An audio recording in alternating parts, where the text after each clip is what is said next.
gone to church with you before, or I was your academic advisor for the undergrad. And for some of you who are in the mammal, I advise you now. So there's a few of you I don't know. I'm really looking forward to get to know you.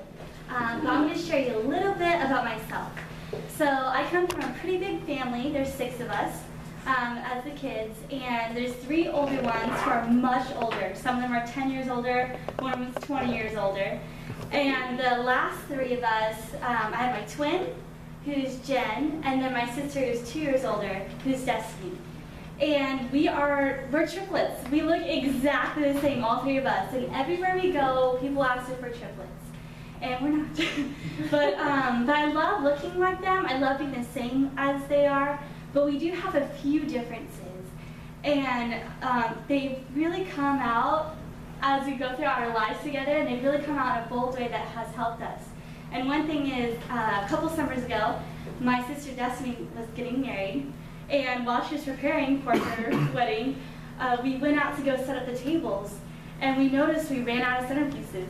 And so my twin Jen, she is just this crafty girl. She's awesome at craftiness. And so she's like, oh, that's okay. We'll whip up the glue gun. We'll put up the little centerpieces together. And she just created all of that. And I was so proud of her. And then as we went on, I'm like, how did you know how to recreate those centerpieces? So she's like, well, Kaf, you know me, and it's true.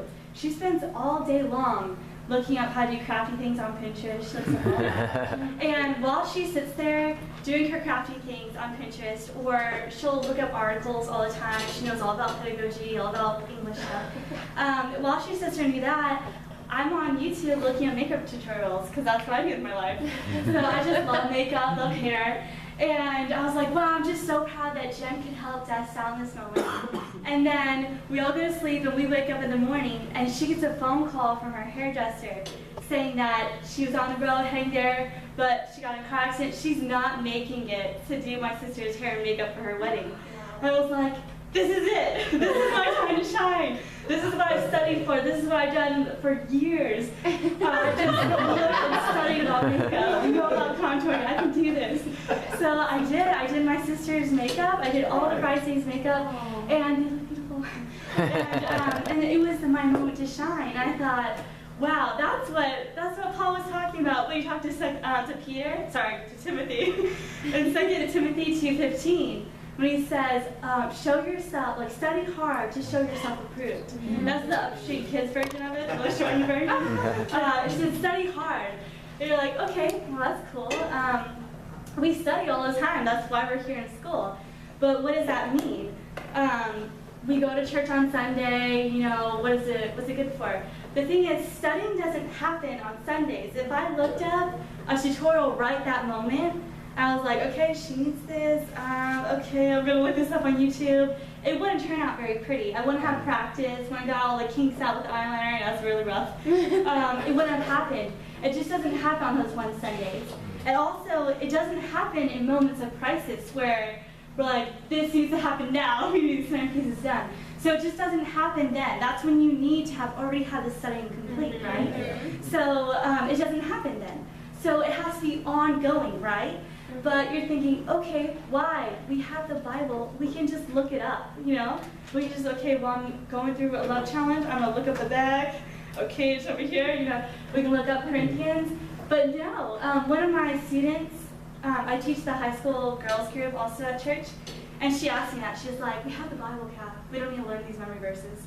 And so I told her, but look, okay, if I asked you, one of our students died a couple years ago. It's really sad. So I said, in that moment, you went through a really tough time. And what is the first thing you did? She's like, I didn't know what to do, so I came to you. I was like, exactly. I said, because did you know that I studied and I knew what to do? And she's like, yeah.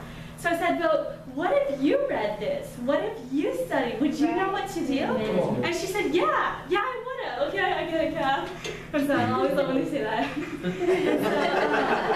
So we don't study in moments of crisis. We study for moments of crisis. Right. So and that's what I want to encourage you guys to do. That this isn't to put on our shelf. This isn't for if we don't go to church on Sundays.